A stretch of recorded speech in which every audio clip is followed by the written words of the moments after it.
সম্মানিত দর্শক, সঞ্চয়ন চ্যানেলের আজকের এপিসোডে আপনাকে আন্তরিক শুভেচ্ছা ও অভিনন্দন। যারা এখনো সঞ্চয়ন চ্যানেলটি সাবস্ক্রাইব করেননি, এখনই করে নিন আর পাশে থাকা বেল আইকনটিতে প্রেস করে রাখুন। হযরত আবু হুরায়রা রাদিয়াল্লাহু তাআলা আনহু বলেন, একদা আমরা হুজুর সাল্লাল্লাহু আলাইহি ওয়াসাল্লামের পবিত্র দরবারে হাজির ছিলাম। এমন সময় কোনো বস্তু নিচে পতিত হওয়ার আওয়াজ শুনতে পেলাম। হুজুর সাল্লাল্লাহু আলাইহি ওয়াসাল্লাম আমাদেরকে জিজ্ঞেস করলেন, বলতে পারো কি ইহা কিসের আওয়াজ? আমরা আরজ করলাম, আল্লাহ ও তার রাসূল সাল্লাল্লাহু আলাইহি ওয়াসাল্লামই ভালো বলতে পারেন।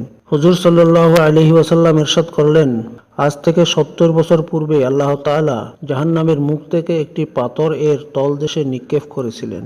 সেই পাথরটি সুদীর্ঘ 70 বছর কাল নিচে যেতে যেতে আজ এই মাত্র জাহান্নামের তলদেশে গিয়ে পৌঁছেছে। ইহা সে পাথরের আওয়াজ যা তোমরা শুনতে পেলে। মুসলিম শরীফে এক বর্ণনায় রয়েছে যে নবী করিম সাল্লাল্লাহু আলাইহি ওয়াসাল্লাম বলেছেন, দুনিয়ার আগুন জাহান্নামের আগুনের 70 ভাগের মাত্র 1 ভাগ।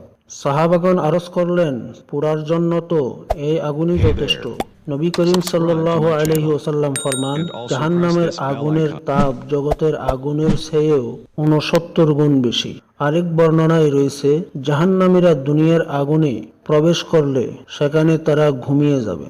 জাহান্নামের আগুনের তুলনায় দুনিয়ার আগুন যেহেতু যথেষ্ট শীতল, তাই জাহান্নামীদের নিকট উহা ঠান্ডা বলেই মনে হবে। তিরমিজি শরীফে বর্ণিত, নবী করিম সাল্লাল্লাহু আলাইহি ওয়াসাল্লাম ইরশাদ ফরমান, জাহান্নামের আগুন 1000 বছর জ্বালানোর পর এর আগুন লাল বর্ণ ধারণ করেছে।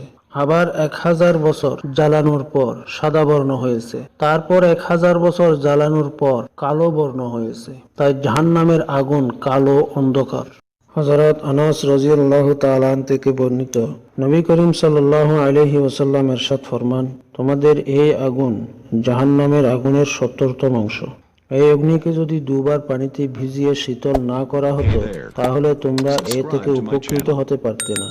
এই অগ্নি আল্লাহ তাআলার নিকট দোয়া করে যেন তাকে পুনরায় জাহান্নামে না দেয়া হয়।